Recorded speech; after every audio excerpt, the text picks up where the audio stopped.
Hello everyone, welcome to అమ్మ and Chinnu's journal. నేను దీని గురించి చెప్పే ముందు మీకు ఒకటి చెప్తానండి. మాకొక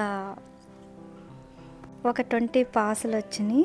నేను అందరికీ కాల్ చేసి మనం ముందు కూర్చుని ఆ హీరోని చూడొచ్చు అలాగా ఇలాగా అని చెప్పేసి చాలా ఎగ్జైట్మెంట్తో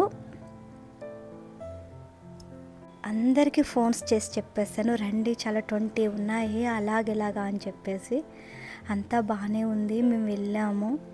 లాస్ట్కి నాకైతే చాలా చాలా చాలా సిగ్గు అనిపించింది. ఎవరో రాలేదనుకోండి, బట్ అందరూ వస్తే మాత్రం నా పరువు అయితే పోయేది నేను చేసిన పనికి. అది ఎలా అంటారా?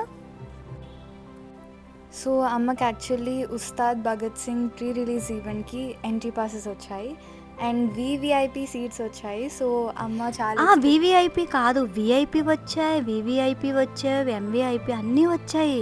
మేము వివిఐపి అంటే చాలా ముందు కూర్చొని చూడొచ్చు అన్న థాట్లో మిగతా వద్దు అని చెప్పేసాం. నిజంగా నాకైతే అస్సలు తెలియదండి విఐపియే ఫ్రంట్ ఉంటుంది అని చెప్పేసి. ఎందుకంటే ఫస్ట్ టైం కదా, అస్సలు ఐడియా లేదు. నేనేమో అందరికీ చెప్పేసా, Pawan Kalyan pre release event కదా, ఫ్రంట్ చైర్లో కూర్చొని చూసేద్దాం, వచ్చేయండి 1 అవర్ ముందు వెళ్ళిపోదాం, అలాగా ఇలాగా అందరికీ కాల్స్ చేసి చెప్పేశాను. లాస్ట్గా నా ఫ్రెండ్ కూడా అదే చెప్పింది, వివిఐపి అంటేనే ముందు ఉంటుందిరా, ఇవే తీసుకో అనగానే నేను అవే తీసుకుని మిగతా అన్నీ వేరే వాళ్ళకి ఇచ్చేసాం. సో అక్కడికి వెళ్ళాక మాకే లాస్ట్ వచ్చింది, అంటే వివిఐపి లాస్ట్ సెక్షన్.